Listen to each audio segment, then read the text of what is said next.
arts thing, I'm like, we just can't come. She's a mom, she's a grandma, All right. she gets all of I'll it. trim out So that. as long as I communicate. she's Nobody's fine. here. What's up? But yeah. Oh, no, it is- I heard what you said. it Okay. is- He's reading, he read all of Charlie and the Chocolate Factory and all of the Great Glass Elevator for his last 2 book reports. And right now he's reading Coraline. We needed some short things that he could dig into Sure. with everything else going on. He's reading them. Like we finished, he's not reading them out loud. We finished Charlie and the Chocolate Factory on the way to speed skating as an audiobook. And it was a double book, and he's like, well, what happens next, Mom? I'm like, I don't have the CD for that. And then I look back 5 minutes later, and he's slowly reading it on his own, and I was like, but I never got the CD It's that for that book. turnaround. Yeah, okay. So like, we did a lot of books, audiobooks with the book, and flip the page, and some read it to yourself, some listen to the audiobook. And speed skating was a blessing. I hate that hour drive each way, but it was like the time he was there with me and we did the audiobooks then. Have you done Epic at all? We haven't done Epic during the school year because he's so tired. Yes. Over the summer. Over the summer when. But you know, you get all these audiobooks from the libraries. I mean, it doesn't, you don't have to pay for Epic just to do Yeah. that. You can get them. So it is not, we're not where we need to be yet, but we are definitely much farther along and it's smoother ups and downs. I'm excited. Tale of Despereaux would be another good one for like a short read you can dig What? into. The Tale of Despereaux. Yeah. Oh, we might do that. It's a really good Oh, one, it is. yeah. So I'm doing Kate DiCamillo right now, but we're doing Kiss of Winn-Dixie That's a good one, yeah. in book clubs, and then I'm reading Flora and Ulysses out loud to the kids because I love listening to them. Good morning, we have a rocking audience here. Yeah. That's all we need. The captive audience. Yeah. Nice up front center, so. There you go. Good stuff. Awesome. But we figure when it's recorded, there are a lot of Yeah. people, and this is such a busy time of the year too. Yeah. It's all good. I know Mrs. Dahl is coming, as soon as she gets out of carpool, Yeah. she wants to come. Yeah. Are you staying? Yeah, great, yeah. Good deal. Where are you going? Should we wait for Tiffany? For Or she can come I in asked a afterwards. Jason a question, if we wait. Oh, wait, yeah. Yes, on you. Is it possible to make a request without violence schedule next year? Like, how do you mean? That if at all possible, she and the other girl not be in classes together. I know that like choir Hi, and study Brian. hall and lunch, those are all whole grade. If you send me an email, Okay. we can totally try, but I there's know some you can't honor factors that. that. I just like, if at all possible. Yeah, just send me an email and I'll just take note of it when I'm making rosters, but there's just, There's so many math and science. there's a lot of everything working else. pieces to the rosters and schedules that I can't like Promise that. promise that. It's not like lower school with homeroom that like, Yes. it's easy to just So separate. that's not a deal breaker for me, I just thought Yes. I needed to say that out loud. Sure. Because if I don't say it, then it's not even on your radar. Yeah, So- send me an email. Okay. And it could be today even, and I'll just remember when I'm making rosters, to go back and look for it. Yeah. I will do that, thank you. Yeah, you're welcome. Oh, yeah. I know these So other I don't parents. think it'll be the whole thing to the kids, but I'm going to introduce this as the pair, you know. Okay. And offer them to the kids, and if anybody wants to, I can give her some copies. Okay, that's great. That it has a lot of value in it. Okay, great. Yeah, so That's why I found that. Me too. All right, what do you think? Yeah, I think Yeah. we should start. Get started? Do we need to turn on the recorder? It looks like I see a red dot, so I'm They're assuming probably it's already recording. probably already recording. Let me just go down, I mean, you guys can get started, but let me go grab Okay. Chuck just to make sure, okay? Sounds good. Well, thank you for coming, everybody. We're excited to talk about language arts. Deb and I are huge fans of all things language arts, and we just can't wait to share all the things that we put together and what we've been doing for years, and some of the changes we've made over the time we've been here. Yeah, so I don't know if it's in here, but we're the co-chairs of the Language Arts Committee, so Beth for the middle school and then myself for the middle school. So we've worked together for many years and years. yeah. I will still be in the building, I promise. Happy about that. All right, so we wanted to just start out with a little discussion, just a quick discussion. What comes to your mind when you think of language arts? Because there's a lot that goes into it. So what are some of the things, and you just say it out loud, like what are some of the things that you know go into language arts and that kind of like you think of when you think of language arts? there's the reading and the writing. What else, I guess, besides the reading and the writing? Grammar and parts of stories, like the beginnings and the middle. Yeah, totally. Conclusion. Yep, and elements of the story, exactly, grammar, yeah. Anything else? Creativity. Yeah, totally, creativity, it's good, yeah. Anything else? So we thought, as we go through this, you're gonna kind of see all the parts and how they fit together. We thought we'd start with just our language arts philosophy that we put together maybe 10 years ago. And then updated constantly. Every year we look at it, we begin our committee work looking at this to see if we need to, tweak it and change it if it's still appropriate. So our philosophy is that the Sycamore Language Arts Department is designed to develop an appreciation of writing and literature as an artistic expression, to reflect and assess, to clarify and organize thoughts, to foster clear communication, and to help our writers develop their voices as literate members of society. We believe that we have stories to tell, and that writing helps us define who we are and stretches us to all that we can be. All right, so we understand that all teachers at Sycamore are passionate, but we feel like we're more passionate. Extra passionate. So we are all certified to teach gifted learners, but we have an extreme passion for what we do in the area of language arts. We do want to work on developing curriculum, updating curriculum that will enable multiple opportunities to promote and foster the love of reading and writing, which starts with teachers who love to read and who love to write. So some different components of language arts, literature, nonfiction, grammar, writing, spelling, word study and vocabulary, kind of depending on the age group, listening and speaking, which is something that people don't often think about with language arts, but it's a huge part of what we do every day, and then also media and research skills. Oh, there's our graphic. All right, so this is about our committee work that we did this year. Yeah, so as we talked about, every year we take a look at best practices, what is current in the field of gifted education in language arts. This past year, we just updated our language arts standards again so that to make sure that they are at least one grade level above the Indiana and the Common Core standards for pre-kindergarten through 8th grade, and all of those areas of reading, writing, speaking, listening, and media literacy.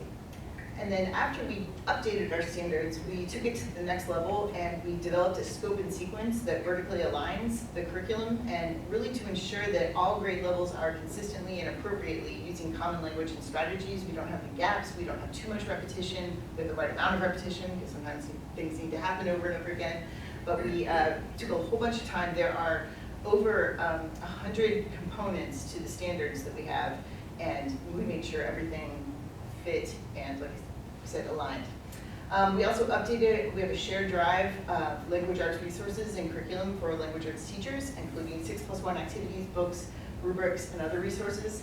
Long ago, we started out and made it the old school binder that had the 6+1 activities, but now all this is live and digital, and so teachers can access it whenever they want to. They know where it is. Even if they don't have their binder at home, they can get hold of resources.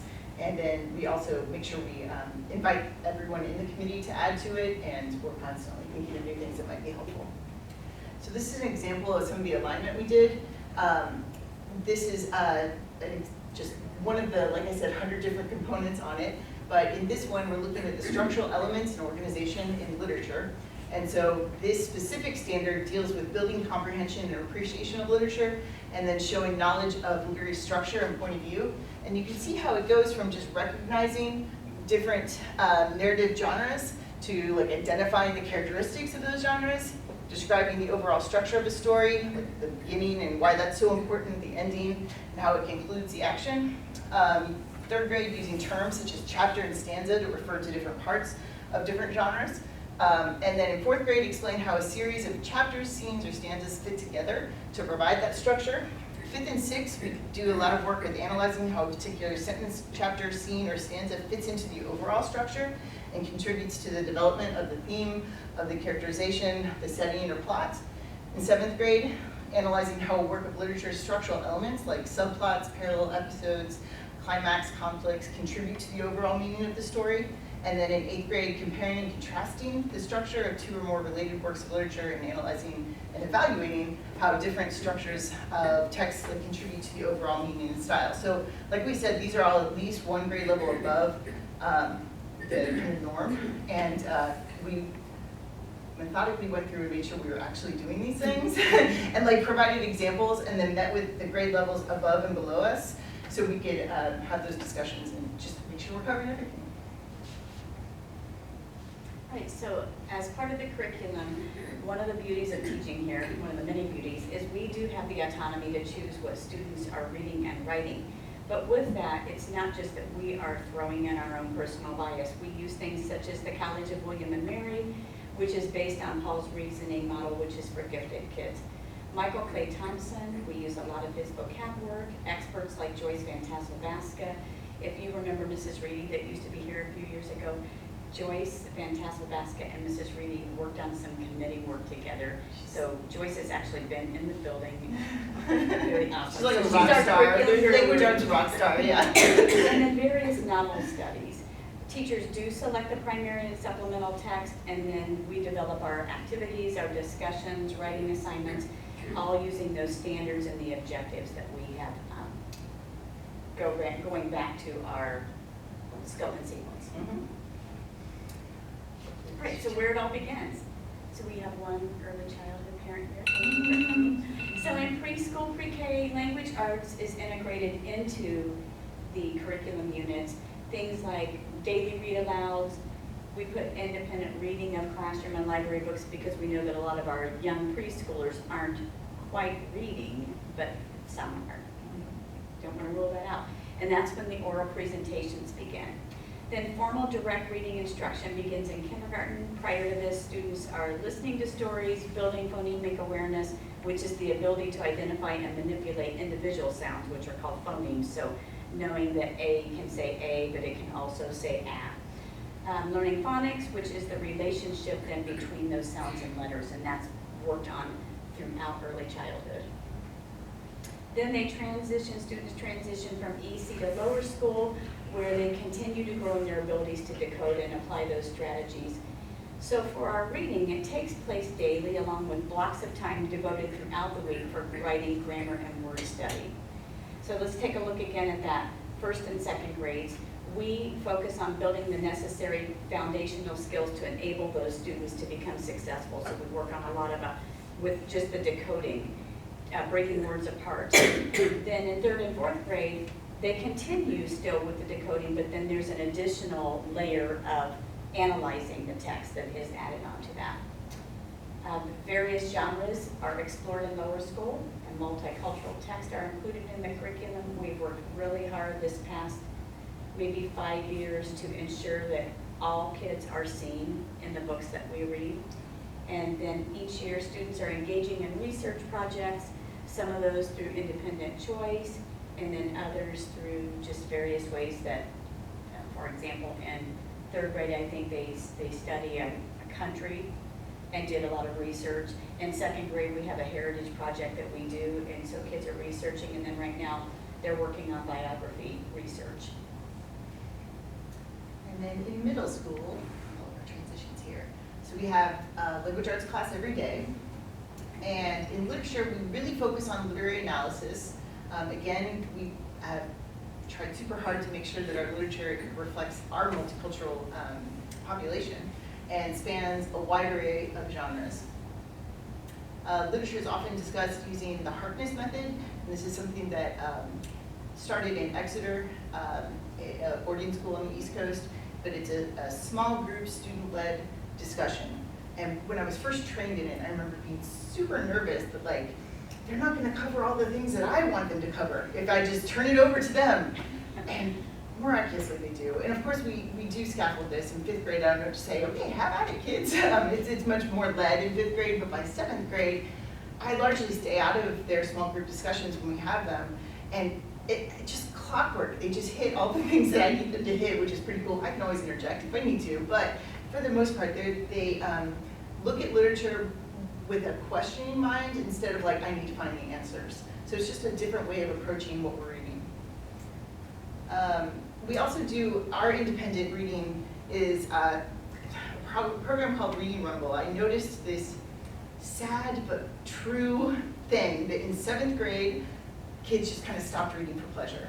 I think it's just the increase in rigor, they have more homework, they have more activities, and all of a sudden they were not reading. And so I made it into a competition. So what we do is kids read independent books, they fill out a quick questionnaire about it, and then they receive a point for each page they've read, and then they can either apply that to their grade level's point total, or their class's point total, or they can subtract it from one of their other grade levels or classes, depending on how we're competing.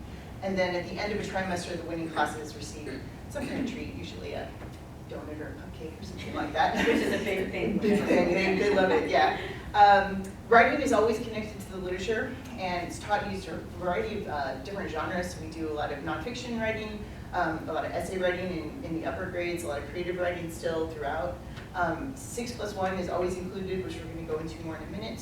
And 6+1 is not only in our assignments, but our rubrics at school. Catch. It's a common language that we make sure we infuse everywhere. Grammar and punctuation skills are taught and then regularly practiced using a system, and we start this in 4th grade, called No Reading. So a lesson is rolled out, and then students practice it over the course of a couple weeks, and then they take an assessment on it. But then we also make sure that skills, like whether it's a certain type of comma or it's a thesis, so we use No Reading to really help us teach essay writing starting in 7th grade. We make sure we're doing that in class too, so they have that practice, and it becomes not just the grammar worksheets that they can do on a worksheet but not apply to their writing, but it actually becomes a part of their writing. And then lastly, vocabulary. We use the Michael Clay Thompson's Caesar's English and Word Within the Word series, and over the years we've taken that and even kind of modified it further and kind of made our own books with it. So kind of based on his ideas, but then it's more applicable to what we know our kids need. All right, so 6+1 traits of writing. The thinking behind this is that writing is a big old ball of wonderful mess, and there's a lot of different components to it. And so back in, I believe the 1980s, a couple of teachers figured out a way to teach it by breaking up the different traits that writing contains. And so we identified the 6 primary traits of writing, and this gives us a framework starting in kindergarten all the way through 8th. And it also gives us, like you said, a shared kind of vocabulary. So if we say, hey, you really need to work on your word choice, kids know what that is. Or, you really need to work on your sentence fluency, they understand what we're talking about. So we teach each of the traits individually, and then we also teach them kind of as a whole within the writing system. And then, yes, the resource binders that I showed you that are also now online to help with our new staff know how we do this. So what are the traits? The first one is ideas, and this is the actual content. So a couple of things that we teach kids to look for. Your topic should be narrow, it should be manageable, it shouldn't be this great big thing that they're not going to be able to discuss with detail. That there's a clear central theme or thesis is driving their writing. They're anticipating questions that their readers may have and then addressing those questions. And then that their details are just quality. And we use the phrase, you should show rather than tell, which we're going to go more into in a second, but essentially it's just adding more description so we have the visual picture of it. You're not just kind of like telling us how things are. So one thing back to ideas that I've tried is you take a funnel, you have the kids think about the analogy of a funnel being your big idea. And then once they get the idea, I said, now we're going to funnel again. And they've got to go a step and get it more detailed. Okay, now we're going through the funnel again. And you keep doing that until you have a very small topic to work with, because our topics can get huge and our kids are thinking about everything that they want, and then they have a hard time funneling it down. Yeah. So for the idea of organization, that is the structure. You want to think about hooking the writer, drawing the reading in with your very opening statement, thinking about thoughtful transitions that are going to tie those sentences together. Sequencing is very logical, purposeful, and effective. Pacing is appropriate, and then you want that conclusion that wraps it up, leaves everybody thinking about what they've read. One example of that is paragraph writing that starts in 2nd grade. Again, you want to think about how are you going to draw that writer in, but then how can you use transitions, and then the conclusion is thinking about your topic sentence, but now you're gonna take that topic sentence, reword it into the conclusion. But that's also effective for stories. It's not just paragraph writing. And in middle school, we kind of take that, and we definitely still use the more traditional organization method, especially with essays or even some chronological storytelling. But we also introduce things like in medias res, which is like the Odyssey, when you start right in the middle of the action, and then through a flashback, you kind of catch the reader up, so then they're caught up to where the flashback started, and then the rest of the story continues from there, which can be really effective because sometimes introductions can not be as exciting. But if you start right in the middle, it's super exciting and you want to know all those introductory details. Or like a circular story where you like give it a detail from the very end, and you're like, oh, I should probably catch you up, and then you like rewind all the way to the beginning, and the whole story then goes to that very ending detail. So we play around with different types of that, especially when they're appropriate. Voice. So this is the personality and tone of writing, and it changes drastically depending on the type of writing that they're doing.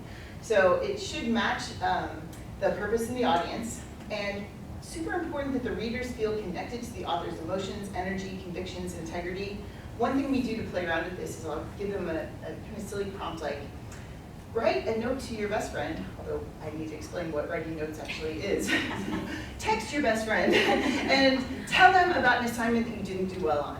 And so they'll do that. Okay, now write to Mrs. Baker or Mrs. Boardman and tell them about an assignment you didn't do well on. Now write to your grandparents and tell them, so that you really kind of see how the voice is going to change depending on that audience. And for second grade for voice, right now we're working on memory items. So I read a book to them called Wilfred Gordon MacDonald Partridge about a lady who lives in an elderly home. She lives next to a little boy, and he goes to see her all the time. He loves the idea that she has 4 names because he has 4 names.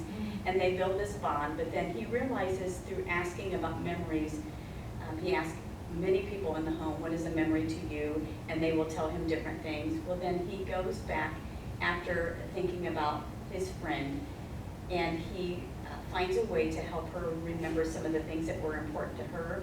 So right now they're bringing in an item from home. They're writing about it. They're using voice. It's going to sound like it's something that they said. Why is this important to you? What is it about this particular item that you brought in that is creating your memory? And so that's what we're working on right now, to really convince people, why is this piece of whatever you brought in, why is this important? And then for word choice, you want to think about those boring versus lively action verbs. So we talk about, we show examples of which one of these pieces of writing draws you in the most, and we'll show them, you know, a very boring, I went camping versus I went camping with my best friend. They have 2 golden retrievers. The golden retrievers were lost in the woods, you know, so it's thinking about how can I draw this in, using words and phrases that match your purpose. And then again, we talk about variety, originality. In my classroom, I have different posters that are up that show, instead of this, say this. You can say this, and it's a list of words and ideas that the kids can go back to the writing wall and take a look. You can use a thesaurus also, but you don't want the thesaurus overload. You want this to feel like this is something that you chose that matches your writing. Yeah. We always do a quick demonstration when we talk about word choice, where I ask for a volunteer and they say, okay, so I want you to act this out. I went across the room. How do you went? And they're like, okay, now think of some other verbs that would show wenting in a different way. Right? So you flew across the room, you skipped across the room, I hopped across the room. Exactly. Yeah, I slid it across the room. So just to kind of get them thinking about verbs that show us what that action actually is. Sentence fluency is a big one in middle school. This is the flow of sentences. And so a few things that we ask kids to pay attention to. First of all, that our sentences are beginning in different ways, and often end, but not always, end in a noun or a verb instead of those prepositions. So often kids will kind of get into a rhythm, and then I, or so I did this, and then this happened, then this happened, then this happened. And it's really getting them to intentionally look at their beginnings and change those things up. Also, that they use creative and varied length and also structure of sentences. So we talk about the different types of sentences and kind of show how if you use the same just kind of formulaic, complex sentence every single time with a conjunction in the middle, it can just be boring. So flip it around. Maybe start with the ending of the sentence first and see how that changes things. how we can kind of create a rhythm and cadence, and how we can do that to underscore or highlight different important ideas that we're trying to convey. And then also how in middle school you might even be able to use some fragments, right? But like they should be very purposeful. I don't know. And then and it just kind of like breaks off and it's like creating that suspense. Here's something else that we talk about. So you can actually manipulate the length of your sentences to kind of convey a feeling. So the first one, Janet had to hurry because the bus was coming. She heard the wheels squealing and saw the bus coming down the street. She ran out the door and drove the drive to catch only the stench of lingering exhaust fumes. But then you can change it up. Janet had to hurry. The bus was coming. She heard the wheels squeal. She saw its yellow face. It turned down her street. So those kind of short, choppy sentences to show that kind of feeling of anticipation and rushing. But then if you're doing some nice description or you're talking about a lazy Saturday, you might have longer, more descriptive sentences. And finally, Everybody's favorite. I hope my kids still love me at the end of the year, because every day, did you put a capital? Did you put punctuation? This starts back in kindergarten, so this is not something that we wait until middle school. We are modeling through mentor text and constantly working with the kids to revise, go through that writing process again. We want to focus on the skills that the students have learned, but when we're writing though, the convention shouldn't detract from the meaning. So the first thing we want you to do is we want you to get down all of your ideas. We want you to write your story. Because if you start thinking about all the things that are going through kids' minds as they start to write, oh, I've got missing a capital, missing a period. You don't want that when they're first writing. You want them to go through with their first draft, write it out the way they want it, then you can go back and make those corrections later on. I always tell them after they finish writing, okay, now that you've written, put on your editor hat. Now we're going to go back and we're going to make some of those corrections. And we correct writing from other sources as well as our own, because sometimes they can pick it out in other kids, but they can't pick it out in their own, which is a little bit more difficult because they wrote it, so they wrote it the way they thought it should be. So it's a little bit more difficult for them to find that. But everything that we do, from 6 traits to grammar to word study, all starts way back in kindergarten. So these are the building blocks that get us to middle school really being able to take off with what has been presented prior to them coming, but in a much deeper. The beautiful part about the traits too is we can teach them in isolation and then all together. All together it creates the whole of writing. But like Deb was saying, after they get their ideas down, once they understand what the traits are, you can say, okay, now go back and specifically look for your voice. Make sure your characters sound different. Or go back and really look for those verbs. Make sure they're super actionable. And it kind of compartmentalizes it a bit so they can really kind of focus in and make it truly better writing. Okay, so we thought we'd do a little practice here. Sorry, not sorry. Like we talked about earlier, the best way to communicate our ideas is to show them instead of tell them. Telling is when the author just summarizes, uses exposition to simply tell the readers what is happening. So for example, my room was messy. You're just telling them that. Showing, though, is about using really specific imagery, which is description that uses those 5 senses. It adds concrete actions, if the actions are available, to help the reader really experience the story. They should be able to see it and hear it and smell it and visualize it. So, turn to somebody nearby or in the room and tell us how you would show this messy room instead of just telling us it's messy. So what are some of the details that you might include? And you can do this like small, like talking to just somebody for a minute or just kind of sharing out. Doesn't make any difference to us. What's a detail that would be good to show if people didn't have access to this picture, how messy the room was? Let's start with Mrs. Stewart. Sure. So my room is messy because I have everything on the floor and blankets are tossed all over my bed. So you want to provide a detail that explains why it's messy. What would you say? Last night, I snuggled with my teddy bear, but then just left him on the floor on top of my pile of clothes because I felt like he needed a good cushioning bed. I thought I was going to get by with all of this until my mom peeked in and said, what on earth were you doing and how late were you up last night? So you would just continue that dialogue, because really writing is dialogue. It's thinking about, what would I say if I was explaining this to someone now? How do I write this down in the same way? It's so easy for our young writers to tell you a story. Moms, you know, you can, I feel like my kids, they didn't do anything but talk when they were younger. And I loved that because they could just explode with ideas of things that had happened or stories they wanted to tell. Writing was a different thing for them though, because they have so much to share and they've got so much in their mind, so we need to teach them how do you take that and make it manageable. Yeah. I could smell the pizza box that was under all those clothes from a week ago. Yes. Okay.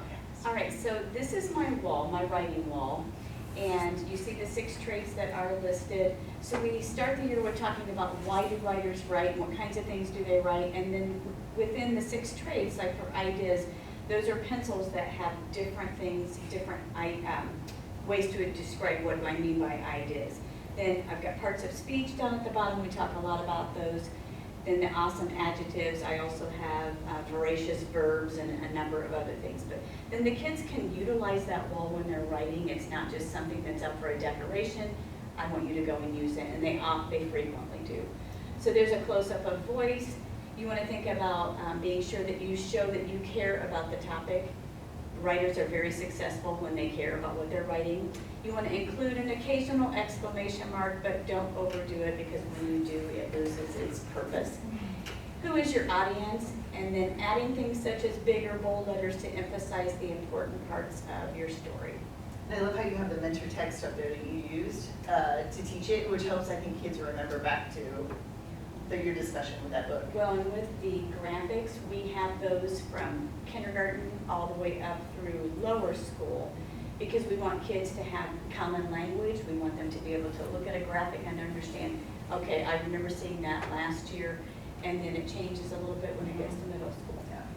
So in middle school, a couple things that I do, when kids write, one of the first things they do when they're like finished is I have those whisper phones where everyone in the room can essentially read their writing to themselves, but they whisper it into the phone and it goes directly into their ear, so you can have a whole class reading the writing out loud.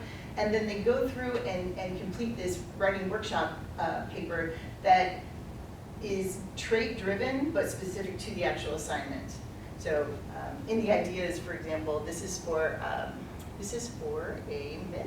No, let me think here. Nope, this is for our allegory. So there's a theme that they're teaching, there's the different, like how they actually taught it, then they go into some of their symbolism because it's for their allegory that they write at the end of the year, the different types of figurative language, and then they talk about the organization. They chose one of the different interesting intros that we they could choose from, different examples and strong conclusions. So they go through and kind of rate their own writing, and then also the rubric that I use as I'm grading it when they have their final draft, it also goes through the different traits, and then they can see kind of the range, what it looks like from beginning to exceptional. That way, I always want them kind of shooting for even better than they did before.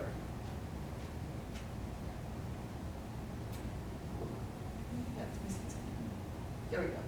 All right, so what do we write? We really try, this is something else that we align when we get together with the Language Arts Committee. We try to make sure we have examples of all different types of writing throughout the years. Like we said, it's often connected to the students' literature, and they look at all the different things that they've been learning about language structure, conventions, media, figurative language, and genre to create, critique, and then discuss their own writing. Just some examples of some of the types. So one example for the letter and the business writing, at the beginning of the year, students write a letter to me just to introduce themselves, and I think they do this in other grades as well. By third grade, they're using that letter writing to write to Mr. Heron to talk about a book that they've read. And so that's just one way, as an example, to show you the building block that happens. You want to start very basic with just, it's all about me. I'm going to tell you everything about me that I want you to know, to then being able to transfer that to let's talk about a character in the story, let's talk about setting in the story, and then writing a letter, and then it just builds, again, all the way through middle school.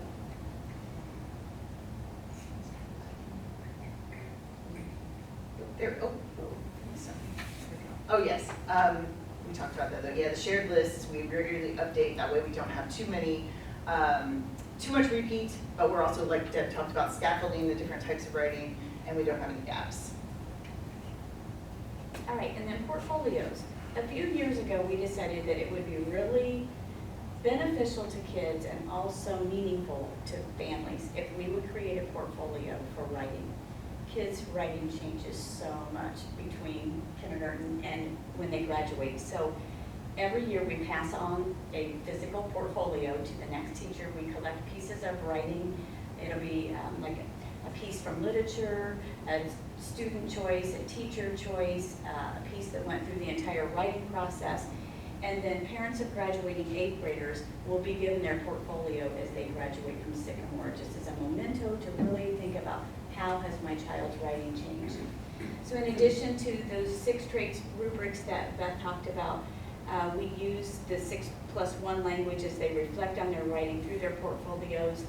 One way that we do that is at the end of every year, and I might be jumping a little bit ahead, students are asked to reflect upon what an area where they really grew. Did they grow in the area of voice? Is it easier for them to write their stories? Are they better at conventions than they were before? So that leads into these pieces that we collect for them, and then those go in grade by grade, and then we'll get them when they graduate, or if they move before that.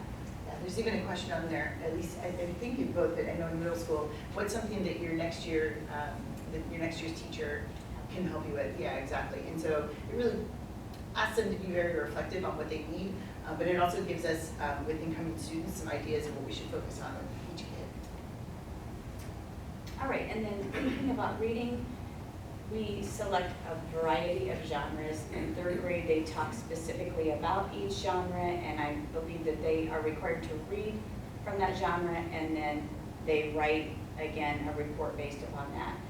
In both lower school and middle school, our literatures connect with some kind of theme, an author or genre study, or they go along with the humanities classes as well.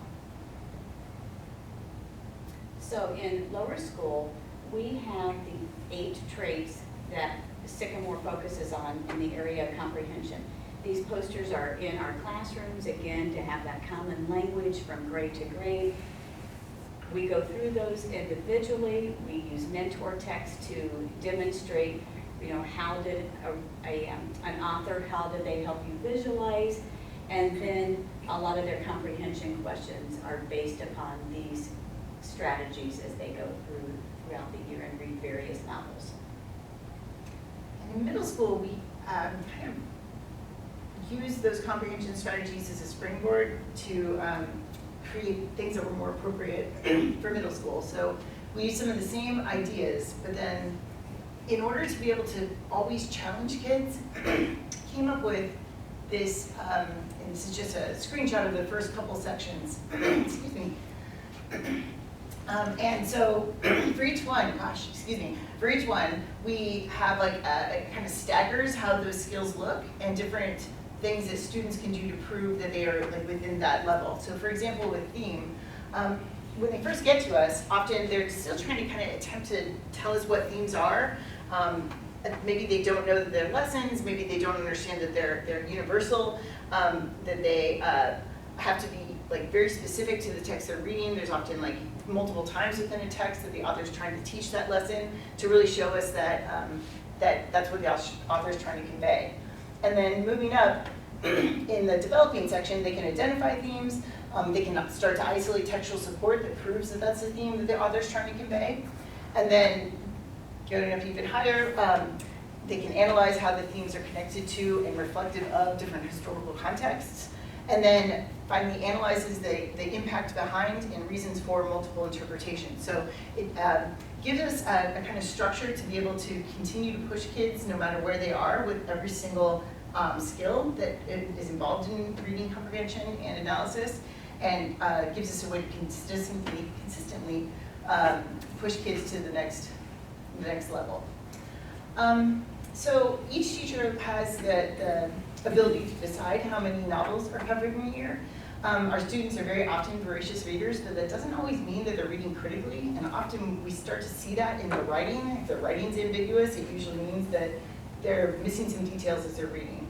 And there's nothing wrong with reading something very fast for pleasure, but it's just a different beast when you're reading something for scholastic reasons. So we really believe in going deeper rather than racing through a whole bunch of texts. And we practice a whole bunch of close reading, and that essentially is when the reader extracts deeper meanings and understandings from a text. So we do things like modeling active reading strategies, like questioning during read-alouds. Students also interact with their text by annotating, which some love and some do not. But they actually receive novels in middle school where they actually write on the pages themselves, and like their hands are kind of shaky sometimes when they very first start, but then they get very used to it by the end. We provide tons of discussion time, and then also we encourage rereading, especially after looking up things like definitions or different allusions. Sometimes kiddos think that like once they've read something, it's finished, even if they didn't understand it. And I always use the analogy of like, if you did a math problem and you know it's not right, are you finished with it? No, you're gonna go back and fix it. Same thing, if you don't understand a paragraph, go back and reread it and see if you can figure out what you missed the first time. So here's an example from 5th grade. This is a book that we're reading right now, Maroon in the Sea of Stories, and it's an allegory and it's heavily figurative. And so this excerpt is actually an extended metaphor. And I'm not going to read the whole thing because I'll break it down in just a second, but essentially the first thing we do is we look at all the different comparisons in the metaphor, and we underline the subject in blue and then the thing it's compared to in that kind of pink color. And I have different pictures then to show the different things they're compared to, the subject and then the comparison. And then we take this and we do our analysis. So essentially the different comparisons throughout the extended metaphor. First he says that there's a bus full of people and it's dripping like a sponge. And so then we look at the thing that the bus is compared to and look at the traits. So a sponge is, if it's dripping with water, it's saturated, it can't hold anything else, like it just, all it can do is fall out. And so then we apply that to the bus of people. Then the bus of people deposits those people into a crowd of humans, and that's compared to a thick jungle forest. And so the traits of a thick jungle forest, it's colorful, it's diverse, it's vibrant, it's full of life. And then within that crowd of humans, we have children that are compared to bushes. So they're kind of like clumped all together, maybe falling all over each other, but like in clumps. And then also rows of ladies that are much more possessed that stand like flowers arranged in a flower bed. So the ladies are very colorful and pretty, they're orderly, and then we kind of have these like tumbleweeds of children nearby. Then we take it one next level and we talk about, okay, this is an extended metaphor. So we look at all the blue and then we look at all the pink. So the bus of people is deposited into the crowd of humans made up of children and rows of ladies. Similarly, the water from a dripping sponge, when added to vegetation, grows that vegetation, just like that crowd of humans has grown. And within then that mass of vegetation, we have bushes and flower beds. So kind of look at the parallel comparisons and how they match up.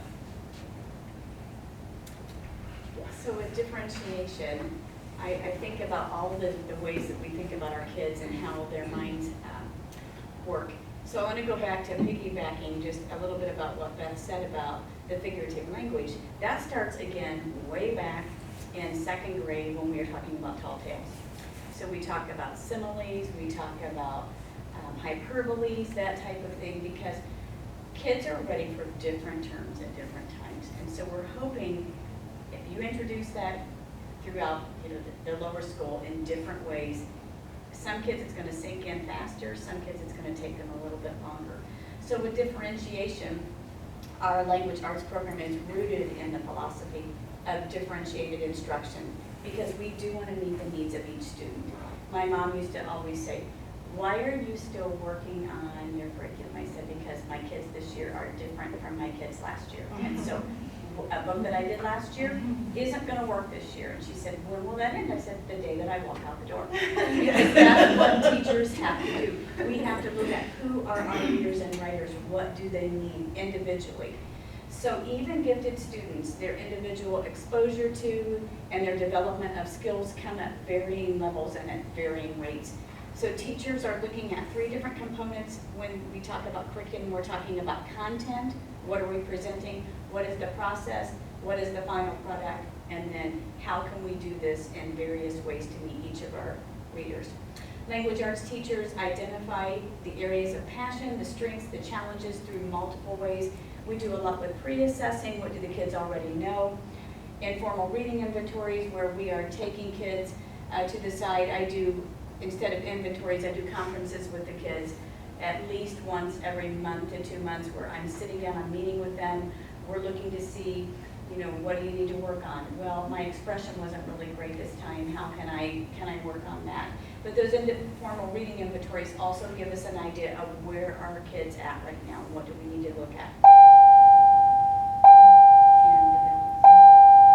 And then we do use a variety of rubrics just so kids can see where am I moving from point A to point B. Those writing portfolios, classroom discussions are huge. Written responses to literature and writing and reading conferences. Those are all part of that, looking at the kids' passion. So in first grade, we start the MAPS, which is the NWEA test. It's read to the kids in first grade. So when they come to second grade, there is this huge, now I'm reading the whole thing to myself. So, and I know that we have to balance when we're looking at that, because if you look at a child who has chosen what they want to read about, they're going to have a different level of understanding than reading on a screen. Some of our kids have not read on screens, so this whole process is different for them. So we do take a look at that NWEA. It is self-adjusting. It's scaled to a ceiling that is normed to the upper bounds of high school. And sometimes when I tell my kids at home what a certain person scored, my daughter used to teach middle school, and she'd go, wow, that person's score is like 3 levels above my middle schoolers, as a second grader. So we have a lot of work to do because our kids are very different in the areas of reading and writing. But in spite of this, some of our strongest students still reach the ceiling of the MAP scores as early as 7th grade. Yeah. And so in regards to that ceiling, it took us a little while to figure out why there was a ceiling and what it actually looked like and just, I don't know, the process around it, and this is what we figured out. So each question is normed to a score, and there are a finite number of the highest scored questions, just a certain number of them, and kids can only access any one question once every 14 months. So what that usually creates for us is this kind of like natural wave where they may hit like 245 one time, and then they're going to go down to like 241, and then they're going to go up to 248 the next time. And we have usually the trajectory is still in the same, upward direction, but there is that kind of wave effect. And then it usually tops out around 265 around there because this guy's up that. So anyway, that's the deal with the ceiling. But regardless, it doesn't really matter. When high schools look at this, because this is our standardized test, they're really looking at the percentage, like the percentile, and NWEA adjusts that percentile knowing that ceiling exists, so it doesn't become a problem. One thing I really like about NWEA, though, is the breakdown of the sub-skills. So if you're taking a look at reading, is a child stronger in nonfiction, fiction, vocabulary, so we can think about as teachers, what do we need to work on specifically with that child? But we always say it is a snapshot because we're looking to see what our kids are doing in class every day, not just one day where they could have had a really good day or their dog is not feeling well and now I have to come in thinking about my poor dog while I'm taking a test. So we do want to think in all those considerations, what was that day like for that child? It doesn't measure everything too. Go Right. back to the list of all the language arts things, it just measures a portion.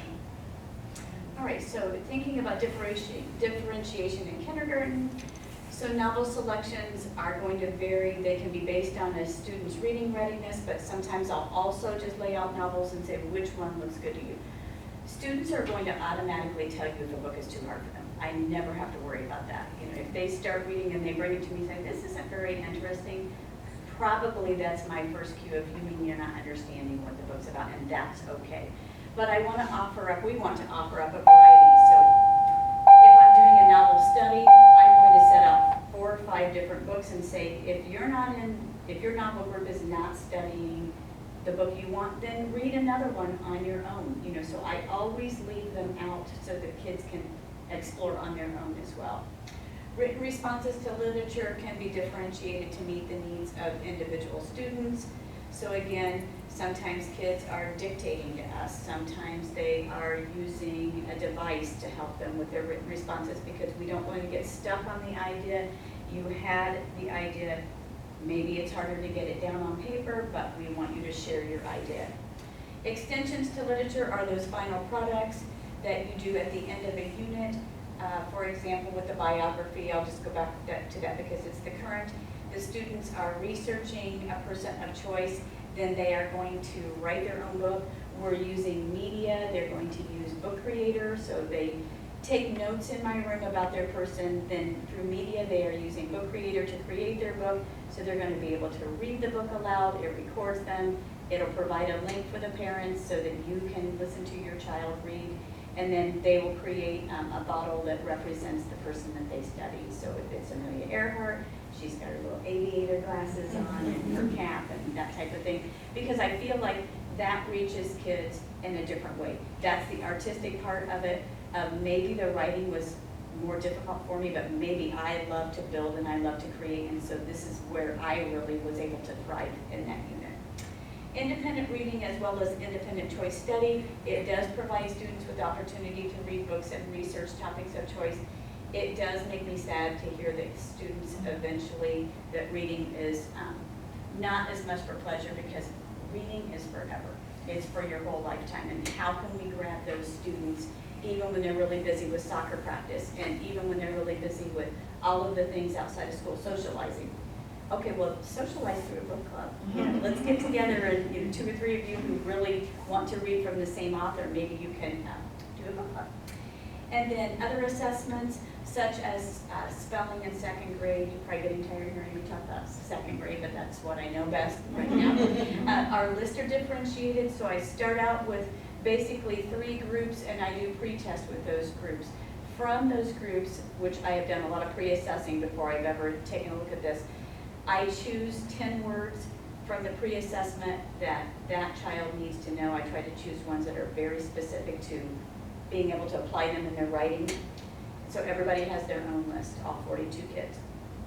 Then through the writer's workshop, we want to think about letting kids develop at their own pace while we're conferencing with them, while we're talking about their progress. So it's time for the writing to end today. Don't worry about if you didn't get it done. Be proud of what you've accomplished today. Put it in your writing folder. We're going to revisit this at another time. It's not let's race, let's get done, because we know that writing is not like that. I talked to the kids about Kate DiCamillo yesterday. She's our current author. She writes 2 pages a day, 5 days a week. That's it. And she creates her books like this, because writing is not a fast pace. It is a, I'm going to take my time, I'm going to develop my thoughts, and I can revisit it later on. So in middle school, we use a system much like Deb just described with the her spelling test. So before we start a new novel or a unit, students are pre-assessed either with like a traditional kind of quiz, but also other ways, sometimes like exit tickets or even games are a way to pre-assess. So I can see which skills they know. And this all goes back to the chart I showed you earlier with the middle school like analysis and comprehension strategies. That's what I'm using when I'm assessing them. And then their activities and any supplemental reading are all targeted to what they need, to the different skills they need to work on. And then we bring all those things together as a whole class so they can see how all the different components of literature fit together. And so, for example, we have some kiddos that are learning to identify theme and isolate its support. Some kids that are learning to identify structural devices like parallel stories, and then how you can identify themes that are embedded within those parallel stories. And then we have some kids that are working on author's intent and how multiple themes interact with each other in one text. So they all have different things that they're working on, and again, we bring it all together as a full class. That also gives kids who are still working on some of the more beginner skills a way to see what's coming down the road and how it all fits together. Then also we do those hardness discussions, which are the student-led discussions, and that really creates a natural differentiation because students are in charge and they're supplying their own questions and observations. Also, sometimes too, we'll do differentiated texts and then bring that all together in one discussion because they have similar themes or they hit just other similar skills. And then we also provide choice in activities, products, writing topics and goals, and then of course independent reading, so they have that ownership of what they're doing. So one thing with theme, again, a tie back, theme is really hard for lower school kids until you say, what was the theme of your birthday party? Wow, you know, I love dinosaurs. The theme of my birthday party is dinosaurs. So that analogy is what I will often use with kids because they understand birthday parties. So then we do want to provide additional enrichment that allows our students to just go deeper, have fun with reading. So we have things like after-school drama with lower school Funny Bones. Middle school has a theater camp. We have elementary, middle school spell bowl teams, which Gavin Sigwood is going to the finals in Washington, D.C. Gavin was on my the second year that I did the spell bowl team. Even as a second grader, he wanted to spell these huge words, and I said, but what does it mean? He goes, I said, well, how about, let's learn to spell it, but let's also understand. Let's break it down. Let's look at its meaning. What's its origin. And so he's going to the spelling finals, which we will all be cheering. I showed his interview to the kids in second grade, and not only are they proud of them, but they made that connection. What is the importance of me learning how to spell when I'm in second grade? Why do I need to do that? And I didn't really have to say because Gavin explained it in the interview. So we have the script spelling bee in the middle school. So the elementary and middle school spell bowl teams, they write their answers, which is a little bit easier for some kids because they need that visual. But then when they get to the scripts, it's orally. So there's that big transition between now I can't see what the word, and now I've got to see it in my mind. We have the National Language Arts League in middle school, which you might want to talk about that a little bit. It's essentially a language arts competition written by the people that do CML for math, and so it covers vocabulary and grammar and some comprehension, and it just is done at the end of the school year, and then we compete nationally for it. And did you want to talk about the others? Yeah, totally. Yes, Scholastic Arts and Writing is a fantastic contest. Unfortunately, you cannot participate until you're 13 years old. It used to be 7th grade or 13, and they changed to just 13. But usually by 8th grade, kids can participate if they like. But it's just a super quality writing contest. Had judges and participants like St. Hughes, Maya Angelou, just big names, and they compete with kids first in our region, but from 13 years old all the way to senior in high school, and then for kids who win a gold key and regional, they go on to national, and they compete with kids from around the world even, so kids internationally they compete. And then debate team, I coach debate as well, and it's just a fantastic language arts, critical thinking exercise where we have a couple of different topics before tournaments, and kids research both sides of the topic, and they don't know which side they'll be on until 20 minutes before that part of the tournament begins, and then they have to kind of put their strategy that they've hopefully pre-planned all together in that 20 minutes, and then go against another team and debate the topic. So it's a great exercise. And then we have summer reading throughout lower and middle school. And I think with our enrichment, we need to think about, again, what are some areas that our kids maybe aren't so comfortable in? I'll give you an example. We had our 4 alums last week that came back and talked. And I was shocked to hear that Audrey talk about Funny Bones being something that really pushed her in 3rd grade. Our kids don't understand their potential unless we are the ones that get behind them and support them. And if that helps you to not be afraid to do public presentations after that, it's those little things that build from year to year. So if your kids, are interested in anything that's like a drama related or just anything, chess, you never know where that's going to spark an area that they might be interested in further down the line. So I think the things that we provide for enrichment are so important for the kids to be able to get outside the normal activities that they do and take a look at some things they might not be willing to try otherwise. I think that's it. What questions do you guys have? We have tons of time for questions, but we do have a couple minutes. I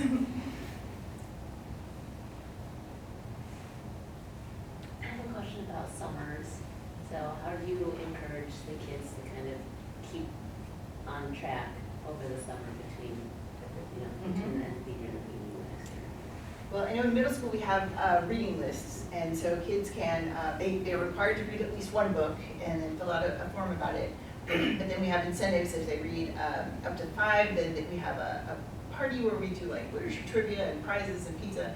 And then if they read 10 books on the list, they can pick a book or 2 off of Amazon and we purchase it for them. So that's one way we do in middle school. I also have a list of different enrichment activities, from camps to different like online classes to even like resources like books.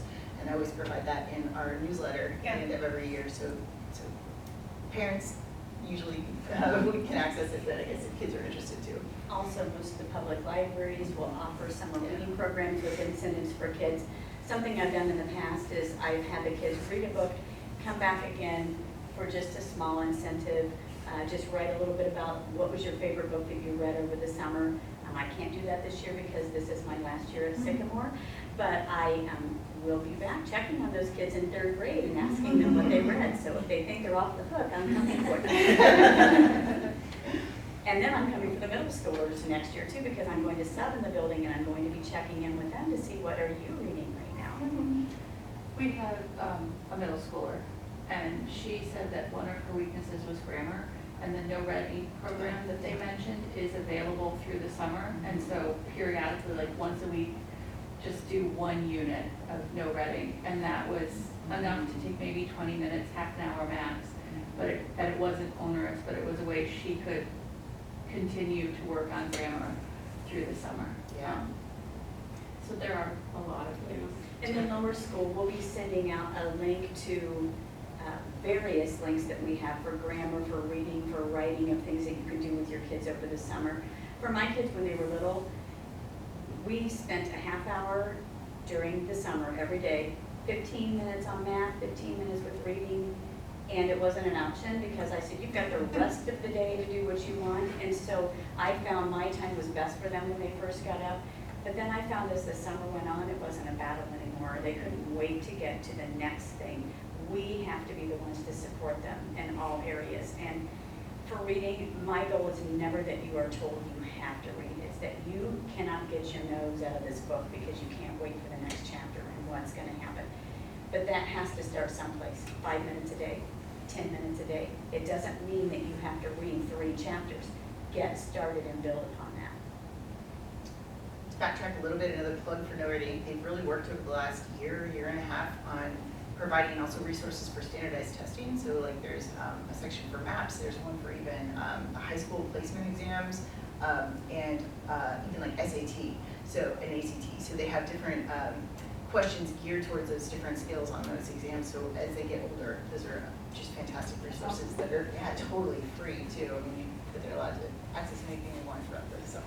And one way to, again, to look at differentiation with that. And 2nd and 3rd, we use Michael Clay Thompson's curriculum where he builds upon parts of speech, and then you're looking at a whole sentence and you're learning to identify the parts of speech, the phrases, that type of thing. And that then is more appropriate for 2nd and 3rd grade, where by the time they get to 4th grade, they're ready to take off with some of those things that have been introduced in 2nd and 3rd and move into No Ready. Yep. We've also done basic handwriting, where we get blank handwriting paper and choose a book they're reading currently, or a passage I like, or a poem, because I knew poetry was coming up. And to work on handwriting, I have them copy, a couple lines of something. So they're reading something they might not read themselves and copying it out and just learning grammar or structure. So there are lots of small ways, and small increments I have found are best. And I also make a choice board for the summer, so they might know they need to do 2 things of math and 2 things of language arts, and they can choose whatever time they do it. And then at the end of the week, there's one kid who's sitting there doing all of them in a 2-hour stretch because they didn't want to pepper it through the week, and somebody who's done it all the first day, and they're like, where's more? It kind of just depends upon personality. But that's a great example of differentiation right there, they're going to get to the end results. Everybody's required to do this, but what is your choice to do first? It also, I think, helps you have some insight into what do your kids really like? What is their interest? Are they Where are they choosing? drawn? Where are they Right. not? We hit typing really hard last summer with my 3rd grader, and that was painful for him. I knew it was a skill he needed, so. And we do have a typing program through Sycamore. Typing club. Typing club. Typing club. Typing club. And that's what we used. We used the school's resource and he just kept his login and worked through there. So that is also a great way to think about differentiating, because with our younger writers, I usually start with a template. We brainstorm our ideas and get everything down. They're not ready to type in second grade, not well. They're typing, they're packing right now. But then we're gonna get our ideas down, then sometimes we'll build, you'll tell me the story, I'll write it, we'll dictate it, sometimes you'll write it, but always in small increments, because the last thing we wanna do is burn our kids out on writing. We want them to feel successful. And I told them that Katie Camillo's only writing 2 pages a day. I think that I'm not gonna push you to do anything more than a famous author who's won multiple awards. Yeah. Any more questions? You always will have access to this if you need to look back. Please feel free to contact us if there's something that you think of later. We would be glad to answer that for you. But know that we truly love what we do, and I will miss that part of it, but I know I'm not leaving it, because I'll be right back in here helping with kids of all ages next year, hoping to instill that love of reading, and I know that they're in good hands when they get to middle school. Okay, well, thank you very much. Yeah, thank you.